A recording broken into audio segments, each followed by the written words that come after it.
Para o estudo de hoje, teremos a colaboração dos amigos Marcos Pessoa e Márcio Torres. Passamos a palavra aos facilitadores. Boa noite, pessoal. Que é isso? Boa noite. Aí, ó. Alegria, nós estamos dentro da casa de Jesus, né? Na terça-feira boa dessa, iniciando mais um mês. Lembrando a vocês que o estudo é interativo. Quem quiser perguntar é só levantar as mãos, né? Nossos amigos nas laterais aí vão com um papelzinho e caneta. E a gente, dentro das nossas condições, vai tentar responder para vocês, tá ok? Com muita alegria que a gente saúda os internautas que nos acompanham diariamente aí mundo afora. E eu hoje, particularmente, estou muito feliz por estar ao lado desse meu amigo Marcos Pessoa. Nós começamos junto lá nos meados dos anos 80, estudando a doutrina espírita, né, Marcos? Depois o Marquinhos foi para Nova Serrana, foi morar e trabalhar lá, e a gente quase não se vê mais. Então é com muita alegria que eu revejo ele aqui hoje. Eu agradeço a sua presença, viu, Marcos, com a gente. O Marcos vai começar a responder as perguntas que nós já temos e sintam-se à vontade para fazer de vocês. Um abraço a todos. Bom, então, gente, boa noite. Muita paz a todos, é uma alegria a gente estar aqui com vocês, né? E como diz o Márcio também, a alegria é recíproca, né? Porque a gente começou junto, né, Márcio? Essa caminhada aqui. Tem uma pergunta aqui que eu estou achando interessante. Essa aqui já foi respondida, é sobre a questão da prece, não é? Já está respondida, não é isso?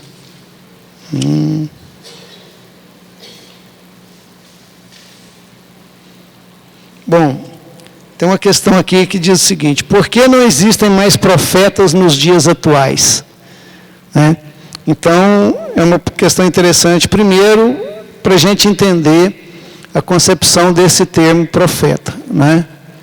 Porque na época, aquele que era denominado de profeta, né, eram aqueles indivíduos que hoje nós chamamos de médiuns, né? Que serviam de porta-voz para a espiritualidade superior, né? Ou nem sempre, talvez, a espiritualidade superior, vamos dizer, da espiritualidade, né? Para trazer notícias, para servir de intercâmbio entre os amigos espirituais e os encarnados. Então, a gente vai entender, né, a mediunidade. Não é algo que nasceu com a doutrina espírita. Então, ela existe, né, desde todos os tempos. Então, não nasceu, não foi Kardec que criou a mediunidade. A mediunidade não foi criada para trazer a doutrina espírita. A gente vai ver as obras, né, na Bíblia e as obras antigas, sempre repleta e recheada de fatos mediúnicos. E os fatos que a gente fala dos profetas, né, que você vê lá na Bíblia, são, né, são fenômenos mediúnicos. Hoje, nas igrejas reformadas, né, na igreja evangélica, a gente vê isso, né? Eles falam do dom da profecia, né? Companheiros, pessoas, né, que estão ali, que a gente vê que eles têm uma mediunidade, que são médiuns, e são chamados de profetas, ali pelos companheiros, né? Por aqueles ali, eu falo, não, o irmão ali tem o dom da profecia, né? Então, eu já tive a oportunidade de participar de cultos, né, em casa de amigos que são evangélicos, e a gente chega lá, está pastor, né? E a gente vê, por exemplo, uma pessoa que não é o pastor fazer uma prece, né? No momento da prece, o que ele está narrando, e a gente, como médium também, percebe claramente ali a interferência espiritual, né? A grandeza da fala do companheiro, e então você vê que ele realmente, naquele momento da prece, inconscientemente, aquele companheiro, né, está trazendo uma mensagem espiritual dos amigos espirituais. Então não é que nós não temos mais profetas, nós os temos, não é? Da mesma forma que lá no passado. Só que hoje a gente não denomina da mesma forma, não é tratado do mesmo jeito, não tem a mesma ideia, a mesma concepção, não é? a mesma relação que existia naquela época, onde os profetas eles eram, né, distintos da maioria e eles eram tratados como tais e tinham aquele seu papel ali na sociedade daquela época. Né? Hoje a gente tem aí médiuns, né, distribuídos entre todas as religiões que fazem esses papéis, né, aleatoriamente e às vezes alguns, né, efetivamente. Não é isso?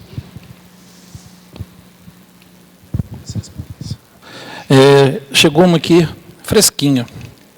Uma pessoa que tem comportamento normal e que de repente se pega chorando, entre coisas como mau humor, etc., sendo que não é depressão, isso pode ser um espírito obsessor?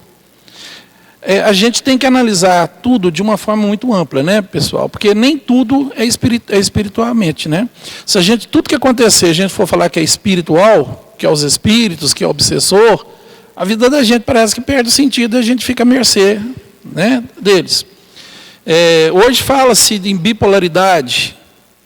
Eu não sou médico, não sou técnico nessa área para, né, explanar sobre esse período. Mas pode ser obsessor? Pode. Né?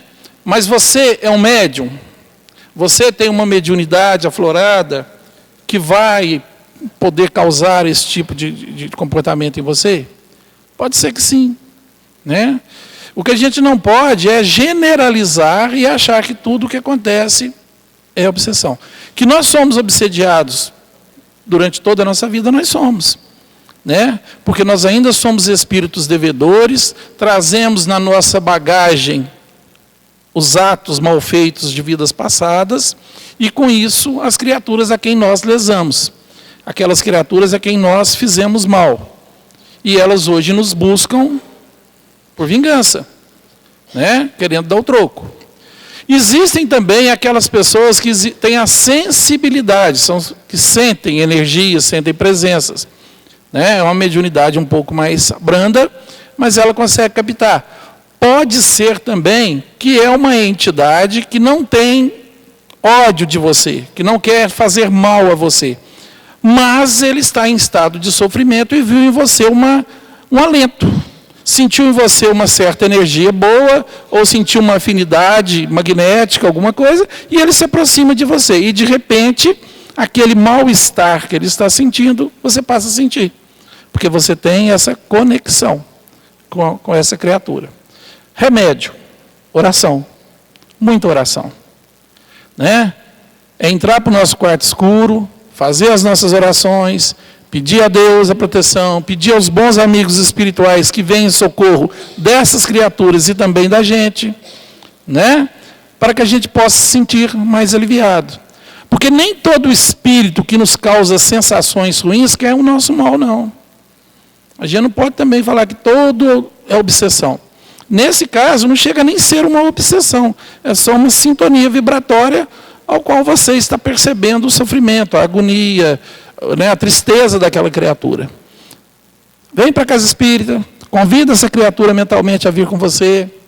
Né? Chega aqui, vamos fazer uma prece, vamos fazer uma reunião de desobsessão para essa criatura, encaminha e vamos orar. Oração, gente, oração é libertadora, tá ok?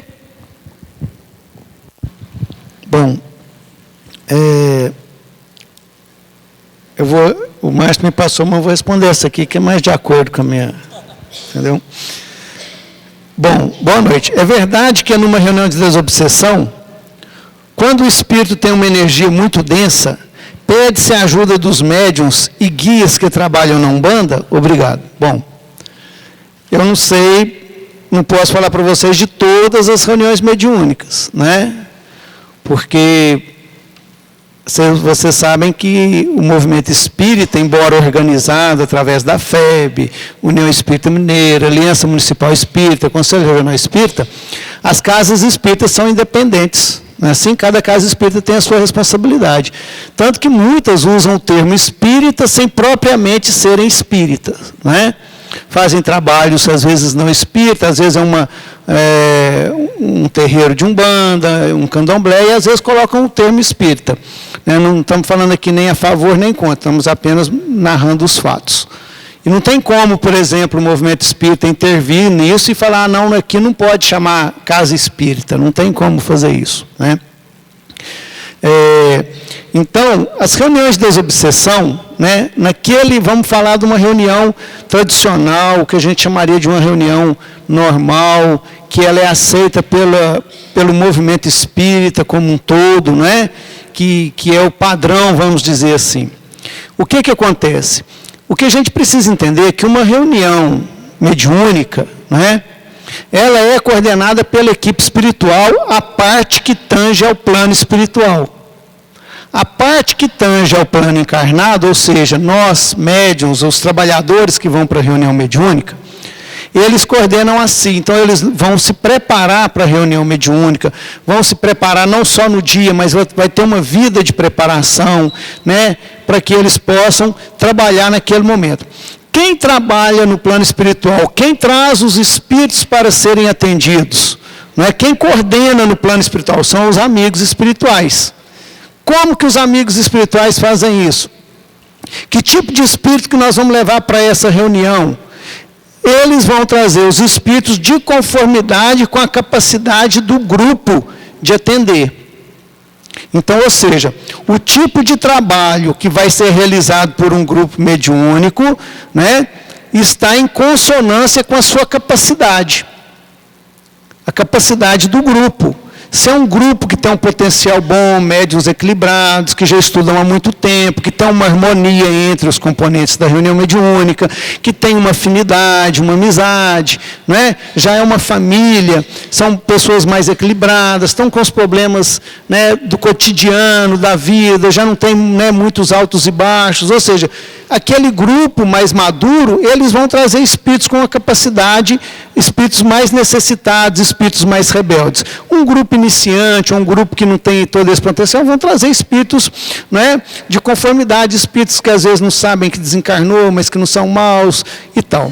Então é o seguinte, aí quando eu falo assim, mas se tem um espírito com uma densidade, né, um espírito com uma energia muito densa, muito pesada numa reunião mediúnica, nós vamos pedir ajuda de médiuns e guias que trabalham na Umbanda. Aí a gente tem que perguntar por quê. Né, por quê? Porque o que a gente precisa entender é o seguinte, no plano espiritual, quem está mais acima, né, acima dele, ele não pode, mas abaixo dele, ele tem condições de ir aonde ele quiser, né, de ir nos locais onde que ele quer, de influenciar e de ver. Quem está abaixo não vê acima. Né, ele não vai para planos superiores, mas quem está acima, ele pode descer a planos inferiores, ele vai fazer trabalhos. Então, ou seja, numa reunião bem coordenada, né, onde os trabalhadores eles são organizados, têm essa afinidade, esse equilíbrio, em sintonia com a espiritualidade amiga, não vai haver nenhum problema. Né? Ou seja, aqueles trabalhadores que estão ali são suficientemente aptos a resolverem os problemas, a receber aqueles espíritos. Né? Por quê? Porque a reunião é cercada magneticamente. Só entram os espíritos dentro da reunião mediúnica que a espiritualidade que coordena o trabalho permite que entra. Não vai entrar, né? Se entrou um obsessor, entrou um espírito querendo quebrar tudo. Meu Deus, olha, se a reunião é equilibrada, a espiritualidade permitiu que esse espírito entrasse para que ele fosse tratado. Né? Então, mas isso, aí me pergunta, mas pode algum espírito da Umbanda, um preto velho, por exemplo, trabalhar numa reunião de uma casa espírita, né, kardecista, vamos botar o nome kardecista aqui para separar, já que o termo está falando isso. Pode, por que não? Não é? O que impede de um espírito, às vezes, de alta hierarquia, ir atender ou ajudar numa casa onde tem necessidade?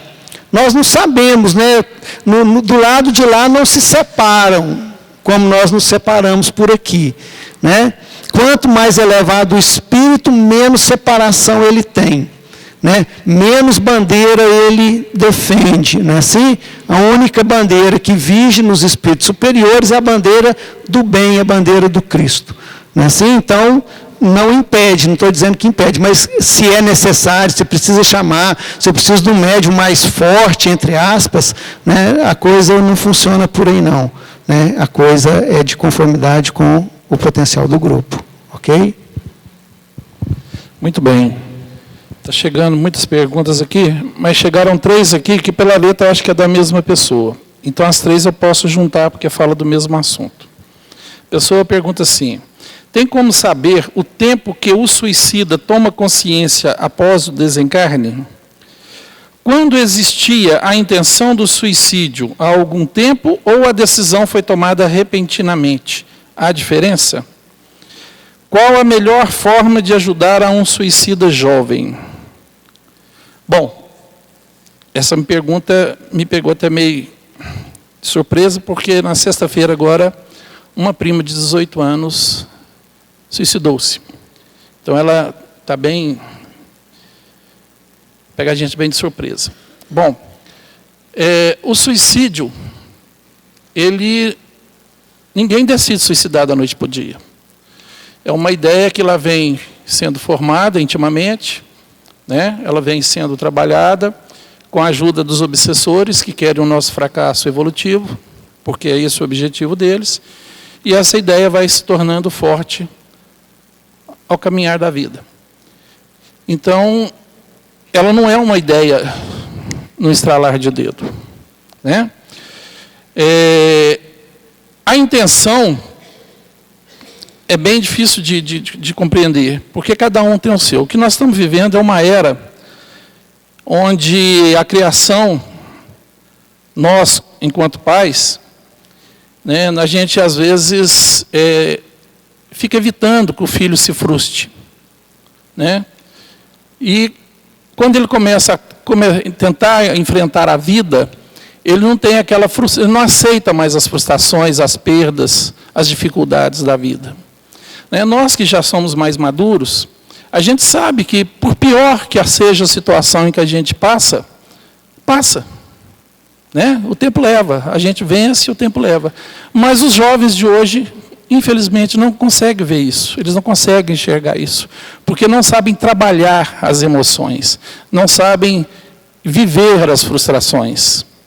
E as frustrações são importantes para nós, para que a gente amadureça, né? Elas são bem importantes para nós. E está difícil falar disso, gente. Qual a melhor forma de ajudar um suicida jovem? Né? Orando. A pergunta também pergunta quanto tempo ele leva para tomar consciência. Cada um tem o seu tempo. Cada um tem sua morte, cada um tem seu diferencial. Não existe uma morte igual. Porque nós somos diferentes. O grau de evolução, o grau de raciocínio, o grau de conhecimento, a aceitação, né, os motivos, isso tudo influi. Né? O grau de culpa que esse ser vai sentir depois que se ver no plano espiritual, porque às vezes, ou sempre, suicida tentando fugir de um problema, e se vê do lado de lá vivo, né? O problema ainda existente, as emoções, as tristezas, as angústias, as decepções que o levaram a tomar essa atitude ainda continuam, porque não é a matéria que sente, somos nós o espírito, e ainda vem a culpa do ato cometido, né?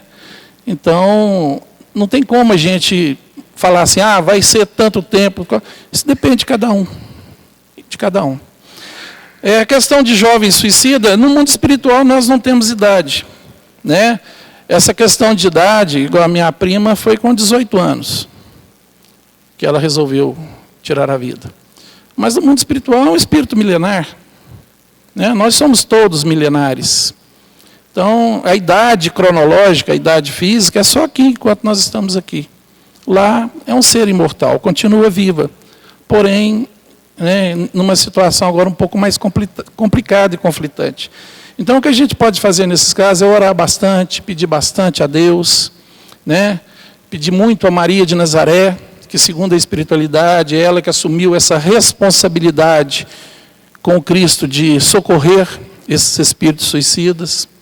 Mas a gente tem que entender que ela respeita o livre-arbítrio também desses seres. Aquele espírito que ainda não se abre ao auxílio, ela não tem condições de obrigá-lo a ser auxiliado, a vir. Né? Então, tudo depende de cada um. Né? Você quer falar alguma coisa, Marcos, para me ajudar aí? Porque a emoção tomou conta. Eu vou falar quase uma hora. Eu não vou falar, não, porque o tema da palestra é esse aí, né? Eu vou fazer daqui a pouco. Né? Então, se eu começar agora, eu acabo só às 9. Bom, boa noite. Venho semanalmente participar desse grupo de estudo e em outros também. E sempre recebo o passe depois. Algumas vezes acontece de eu estar muito bem e após alguns minutos, depois de receber o passe, começo a me sentir mal fisicamente. Náusea, estômago revirado, uma sensação muito ruim. Depois de um tempo, isso vai melhorando. Isso já me aconteceu umas 3 ou 4 vezes.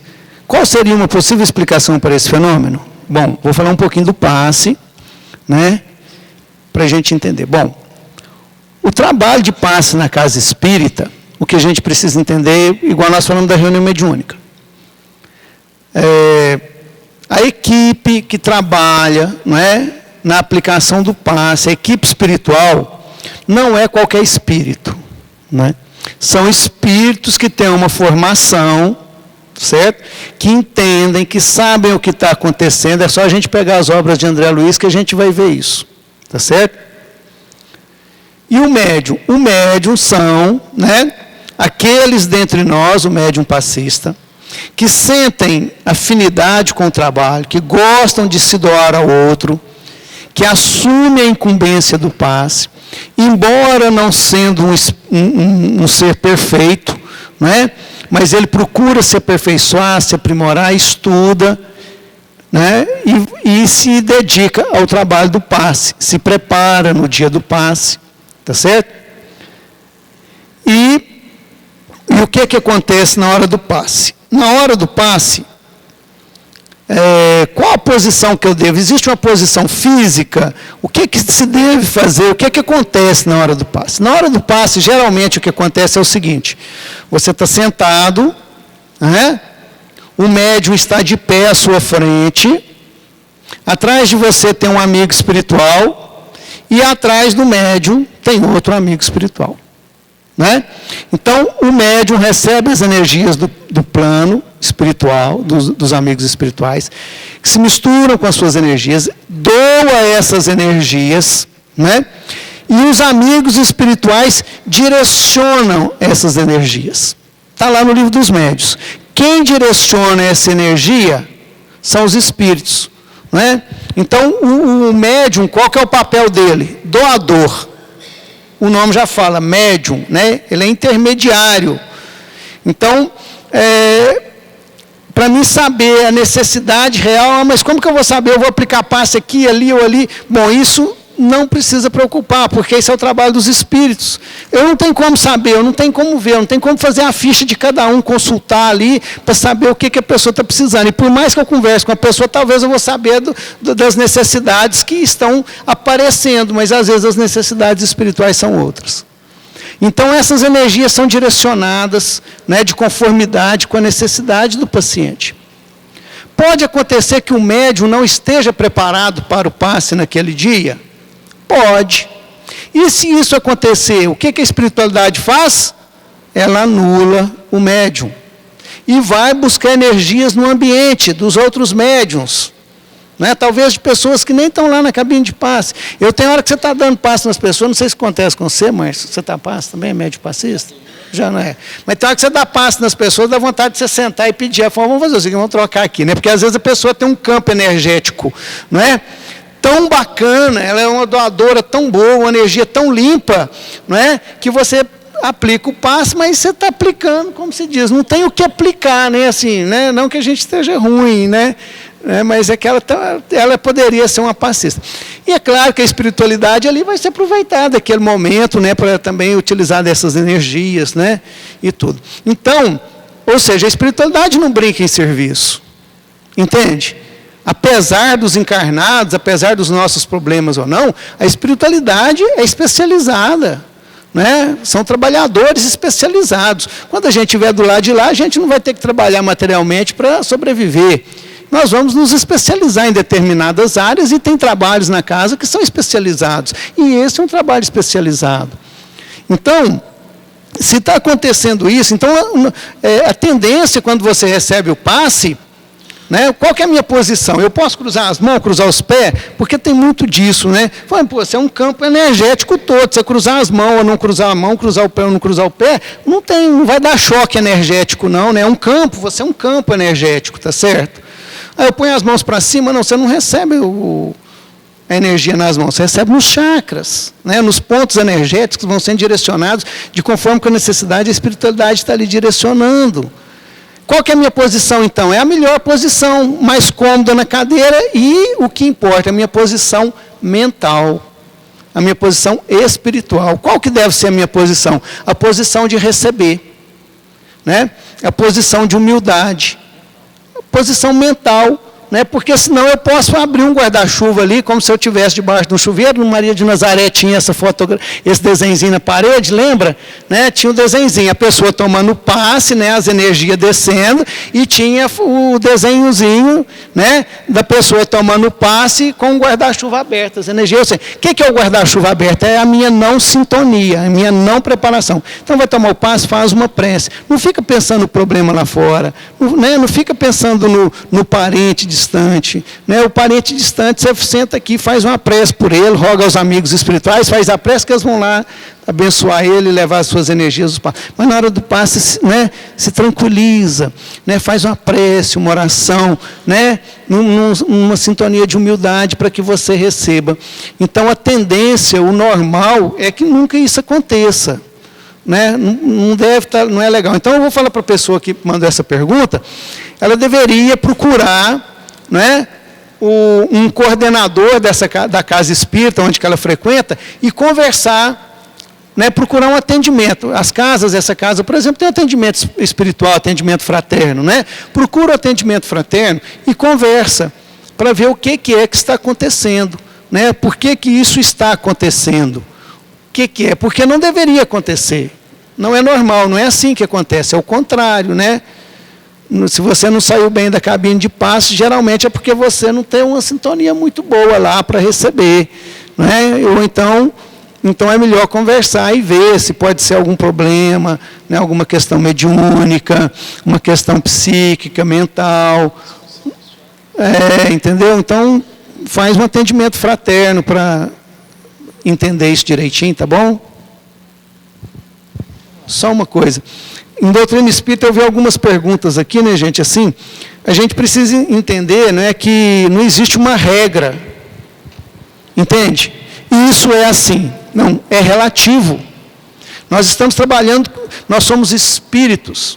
A doutrina espírita fala de nós, das nossas relações com o mundo, das nossas existências, né? E nós somos todos diversos uns dos outros. Então é claro que os fatos que acontecem com um não vão acontecer com o outro da mesma forma.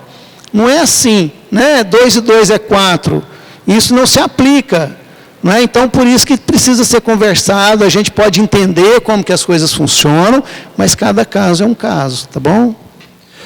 Obrigado, Marcos. Chegou 2 perguntas e elas podem ser unidas numa única resposta. A primeira que já havia chegado aqui é assim: a mediunidade é um dom ou pode ser desenvolvida através do interesse do encarnado buscando conhecimento e evolução na casa? A outra que chegou agora é assim: boa noite, como saber qual habilidade que temos? Médiuns ou passistas? Sinto que tenho uma missão, mas não consigo distinguir o que fazer. Bom, mediunidade não é dom, é obrigação, né? Mediunidade é um fenômeno orgânico que nos foi concedido pela espiritualidade superior para que sirva de alavanca para o meu progresso, porque eu tenho muita dívida. Pode ter certeza. Todo médium é devedor. Tá? Todo médium precisa da mediunidade para que ele possa exercitar a caridade. Ninguém é médium para ser bonitinho. Todo mundo que tem mediunidade e sabe usar essa mediunidade em auxílio ao próximo, ele evolui mais rápido. Porque tem mais débito a ser resgatado. Mediunidade é compromisso. Tá? O que acontece é o seguinte: a mediunidade ela pode aparecer em qualquer fase da vida. Pode aparecer na criança, ainda bem pequenininha, né? Pode aparecer na juventude, pode aparecer na fase adulta, pode aparecer até na velhice, já próximo do desencarne da pessoa. Não tem isso. Não tem como eu aumentar ou diminuir a mediunidade. Quando a gente fala em desenvolvimento mediúnico, na verdade é conhecimento mediúnico. É eu conhecer o fenômeno, saber o que se trata, como ele age, o que eu preciso fazer, como eu preciso trabalhar para que eu possa usar a minha mediunidade. Pode ser que com um bom trabalho, uma boa atuação, a minha mediunidade se expanda, sim. Pode ser. Ou pode ser que uma pessoa sem conhecimento e tenha uma boa mediunidade, de repente ela não trabalha essa mediunidade bem, e a espiritualidade, até para proteger essa pessoa, retire dela.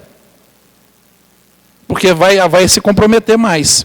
Porque, apesar de nos ter sido dado como compromisso, o livre-arbítrio é que rege a minha vida. Eu posso usá-la da forma que me bem entender. Mas isso me torna mais responsável pelo que eu faço. Tá ok? Como é que eu posso saber que tipo de mediunidade eu tenho? Isso é só você e Deus. Não existe uma regra, não existe um gabarito, não existe um modelo que eu possa dizer assim, olha, você tem mediunidade de cura, você tem mediunidade disso, você tem mediunidade... Não existe isso. Isso é você mesmo quem tem que descobrir. Né? Todos nós temos missão. A pessoa fala assim, é porque eu vim com uma missão, veio. Todos nós viemos. E o que a gente precisa entender é que a primeira missão que me foi dada por Deus é o meu desenvolvimento moral. Essa é a maior missão que nós temos. É eu trabalhar em mim as minhas virtudes e os meus conhecimentos, para que eu me torne divino. Para que essa divindade que eu sou, se ilumine, se expanda. Então é isso que eu tenho que entender. A nossa primeira missão é conosco mesmo. É trabalhar o nosso interior, o nosso íntimo, o nosso crescimento. Se eu, além desse trabalho, usar o meu conhecimento, se eu tiver uma mediunidade, que eu vá usar essa mediunidade. Se eu tiver um tempo livre, eu posso usar. Se eu tiver alguma habilidade física, com crianças, com idosos, ou com a arte, que eu possa usar para beneficiar o meu irmão, pode fazer dela uma missão também. Pode fazer dela uma missão também. Todo trabalho grandioso começa pequeno. Eu sempre falo isso aqui. Ninguém chega e já faz um grande trabalho. Tudo começa pequeno. Chico Xavier começou devagar. Divaldo Pereira Franco, está saindo o filme dele agora, viu gente? Peço a todos que assistam, que vale a pena. Começou devagar. O Tadeu lá em Araxá, para quem não conhece, quer ver um anjo encarnado. Está lá em Araxá, no hospital lá. Todos começaram com pequenos trabalhos. Todos começaram devagarinho. Então, assim, eu não preciso preocupar em fazer. A gente tem mania de falar assim, Marquinhos, se eu ganhar na Mega Sena, eu vou fazer isso. Todo mundo quer muito dinheiro para fazer muita coisa. Não precisa. Não precisa. Faça aquilo que está ao seu alcance, faça aquilo que já está do seu lado. Ajude um irmão necessitado. Dê um bom conselho. Seja paciente com quem quer te falar. Aquele que é chato, que é aborrecido, vamos exercitar a paciência. Porque, às vezes, você... tendo a paciência, a tolerância de escutar um lamento, um choro, você pode evitar um suicídio. Você pode. Então, assim, nós temos muito a fazer. Então, estude bastante, estude as obras de Kardec, estude a doutrina espírita, participe de reuniões de estudo onde você pode trocar ideias, dialogar e exercitar seu conhecimento para que você cresça, e principalmente, vá para um voluntariado. Ou seja na casa espírita, ou seja na igreja católica, ou seja na igreja evangélica, no hospital, numa creche, num asilo, onde for. Tire pelo menos 1 hora por dia, um dia na semana. Você vai ver o resultado disso na sua vida. Você vai descobrir a sua missão, que é amar-se para amar o próximo. Tá ok? Ô Márcio, eu posso responder 2 aqui? São diferentes, mas uma é muito curtinha, só para não ficar sem. Seguinte, a pessoa está dizendo, eu não tenho religião, mas acredito em Deus, isso basta? Bom, depende. né? Os espíritos infernais também acreditam em Deus. Tá certo? O que você faz com a sua crença em Deus? Né? Tá certo? Essa que é a questão. A questão não é se você tem uma religião, se você acredita em Deus, se você não acredita em Deus. A questão é o seguinte: o que eu faço no bem? Os amigos espirituais vão dizer aqui fora da caridade não há salvação, né? Não basta uma virtude negativa, né? Você tem que ter uma virtude positiva. Para não fazer o mal é só você ficar quieto. Agora, para fazer o bem, você tem que ter uma ação. Então, se eu ficar quieto, eu não faço mal a ninguém. Isso basta. Eu falo, não, eu não faço mal a ninguém. Não, beleza. Mas está fazendo bem para alguém? Basta só eu não fazer o mal? Não é? Eu simplesmente não fazer o bem, de alguma forma, eu já estou contribuindo com o crescimento do mal. Tá certo? Então, no futuro nós não vamos ter religiões. Não, imagina os grandes espíritos, de qual religião que você é? Não tem fundamento, né? Então nós aqui nos afinizamos em religiões, né, por afinidade mesmo, por necessidades, por estarmos juntos, por ser aquela religião que melhor responde às minhas necessidades de me religar a Deus, né? De ser o lugar aquele que eu me sinto mais aconchegado, que responde mais às minhas questões, às minhas necessidades existenciais do momento, não é assim? Né? Mas também nos salva, né? Ou seja, principalmente no momento atual, né, onde nós estamos vivendo muito plenamente aí a separação do joio e do trigo íntimo, né? Não é só lá fora não, o joio do trigo íntimo. Os meus valores estão sendo questionados a todos os instantes, né? Então, que a gente se dedique ao bem. Então essa é a ideia, e foi boa quem fez a pergunta, né? Foi só um gancho para a gente jogar o assunto aqui, né? Basta se a gente acreditar em Deus e utilizar essa crença para fazer o bem, né, da melhor forma possível, como diz Emmanuel, né, no maior âmbito das nossas necessidades. E uma outra pergunta importante aqui, que é o seguinte: olha, tem uma prima que meio que endoideceu e está dando trabalho com drogas desde o falecimento da irmã. Pode ter relação com o apego e a não aceitação da irmã? Bom, como eu disse agora há pouco, né, não tem regra. Pode. Tem, não sei. Entende? Porque o que pode acontecer? Vamos pegar hipóteses, né? Ela pode ter um problema psiquiátrico, né? A morte da irmã provocou o quê? O surto. Entende? Não é porque o surto, não é psicótico, né? Ele vai acontecer por alguns starts que a gente às vezes não sabe reconhecer. A pessoa vai bem. Esses dias mesmo, uma amiga me ligando lá, a mãe de mais de 50 anos surtou. Está internada no Bento Mene, né, de Nova Serrana, foi trazida. Mais de 50 anos. Então, ou seja, mas foram efeitos, coisas que foram acontecendo na vida dela que levou ela a esse surto. Ela já tinha predisposição, já tinha, né, a dificuldade. Então, ou seja, pode ser um surto. Então, qual que é o primeiro passo? Médico. Né? Médico, psiquiatra. Vai lá no psiquiatra. Agora, vamos levar na casa espírita também? Vamos trazer para a casa espírita. A casa espírita não vai curar se for um problema neurológico. Se for um problema espiritual, vai ajudar. Porque muitas das vezes, até quando é um problema espiritual, há a necessidade de se entrar com medicamentos, quando é um processo muito avançado. É isso que se faz no Hospital Espírita André Luiz. Né? Por que a gente gosta de mandar para lá? Porque lá eles conhecem. Eles têm médios, têm reunião mediúnica, né? Eu conheço o pessoal que trabalha lá, assim, das reuniões mediúnicas e tudo. Eles fazem reunião mediúnica 2, 3 vezes por semana.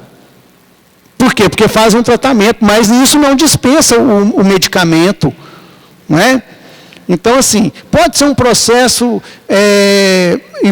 por exemplo, porque dá-se a entender isso. A irmã desencarnou, a menina surtou. Pode ser a presença espiritual. A menina é médium, está percebendo o espírito da irmã, ele está ali por perto, ou ele ficou no ambiente. Pode. Não sei. Não é? Como a gente disse. Como que nós vamos saber se é ou não é? Procura a casa espírita, né? Vai no atendimento fraterno, traz o nome da pessoa para as reuniões de irradiação, não sei se tem, de vibração, não é? Da casa, para que se faça prece, orações, coloca nos grupos de oração. Se possível, traga para a casa espírita. Por quê? Porque o passe, a água fluidificada, o evangelho vão contribuir, né? São terapias que vão auxiliar, né, nesse processo de reorganização da pessoa, sendo ela um surto psicótico, né, ou esquizofrênico, uma bipolaridade, né, ou seja, um problema obsessivo. Se é uma coisa que foi assim instantânea após o desencarne, dificilmente vai ser uma questão obsessiva. Tá? Pode ter uma presença? Pode, mas para se chegar numa questão, numa condição dessa, só os processos de possessão, as obsessões muito graves, essas levam tempo, porque ela indica um acoplamento do desencarnado, né, no campo perispiritual, perispírito a perispírito, do encarnado, né, não no campo físico, mas no campo perispiritual, né, onde o encarnado, médio ou não, passa, né, a refletir as condições do desencarnado, tá certo? Por um processo de uma simbiose muito grande, né? Então, não estou dando aqui nenhum veredito, mas é uma possibilidade maior de ser alguma coisa orgânica mesmo, psicológica, psíquica, tá bom? Muito bem. Chegou uma aqui, a pessoa fala assim, boa noite. O espírito encarnado que tem duplo córtex, que as crises acontecem por consequência, o que o Espiritismo fala? Explica esse fato. Eu vou pedir licença à pessoa que perguntou, porque esse assunto foi tratado agora no mês de julho. Julho, né? Passou? Agosto. Eu estava até aqui no estudo com a doutora Shirley, e ela respondeu isso aqui com tanta maestria, essa mesma pergunta, que eu vou pedir licença a vocês para não responder. Eu peço que busquem lá no site da Casa Espírita, no site do Centro Espírita, o estudo do mês de agosto, onde estava a doutora Shirley e eu, e ela responde essa pergunta. Por ela ser uma médica, né, isso aqui já entra na área da medicina, eu não vou me atrever a responder, até que eu ia passar vergonha, porque ela falou de uma forma fantástica. Tá ok? Tem uma outra aqui que fala assim, até onde vai a influência espiritual e até onde começa a doença mental? Até onde vai a influência espiritual? Vai até onde você permitir que vá. Marcos acabou de falar. Pode chegar um momento em que há até acoplamento perispiritual.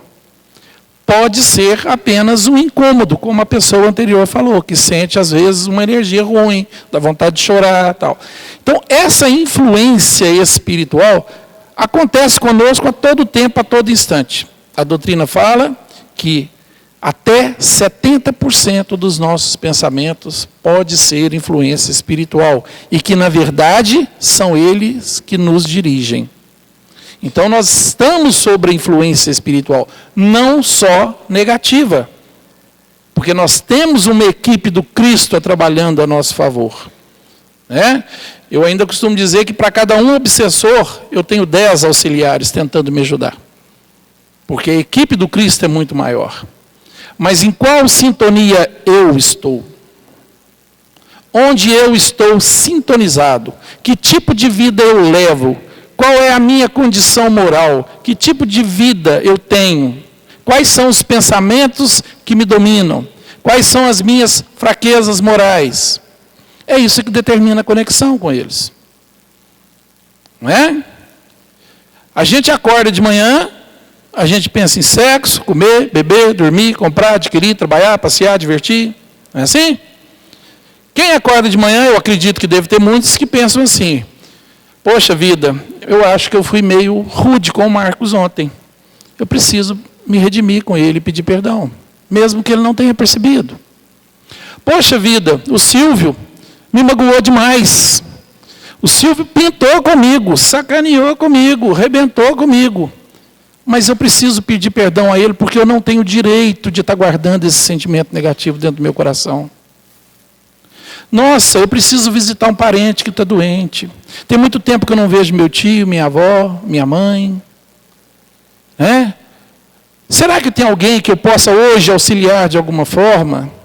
Será que eu estou ainda guardando algum sentimento que eu não deveria dentro do meu coração e eu preciso limpar isso? Eu vou, em vez de eu assistir o Jornal Nacional, eu vou ler um livro edificante. Hoje eu vou na casa espírita, hoje eu vou na igreja católica, hoje eu vou na igreja evangélica. Porque eu preciso ter essa conexão com Deus. Eu poderia ter dentro da minha casa, mas lá é mais fácil, porque tem um grupo vibrando e essa vibração me ajuda a me elevar. A gente faz isso. A gente vive uma vida plenamente material, preocupado só com a minha sobrevivência terrena. E esquece que eu sou um passageiro temporário dessa escola. E eu não construo aquilo que eu preciso para levar para o lugar de onde eu vim, que é o plano espiritual. Dalai Lama fala que o homem vive uma vida achando que nunca vai morrer e morre sem ter vivido. E é assim que a gente vive. A gente sabe que vai, mas acha que nunca vai. E vai postergando, empurrando, deixando para depois. E nós não sabemos se daqui 2 minutos nós ainda estaremos aqui. Então, essa conexão, sou eu quem decido. Com quais tipos de entidades. Se eu sou um espírito que tem uma vida reta, uma vida plena, uma vida boa, e tem uma energia elevada, aqueles que estão aqui embaixo não me alcançam. Se me alcançaram, é porque eu permiti. E até onde desenvolve a doença mental? A doença começa no espírito, começa em nós. O ser espiritual. Quando eu estou em desequilíbrio, esse desequilíbrio desequilibra o meu corpo perispiritual e isso vai se refletir no campo físico. Por isso é que a doutrina espírita fala que não existe doenças, existe doentes. Quando a doença manifesta no corpo, é porque ela já está instalada em nós, espíritos. Acabou, Ana? Gente, desculpa, acabou. É um prazer estar com vocês. Despeço dos nossos amigos internautas. Eu espero que vocês tenham uma palestra excelente, porque esse moço é bom, viu, gente? Gente, obrigado, viu? E até daqui a pouco, né, para o segundo tempo, né, Ana?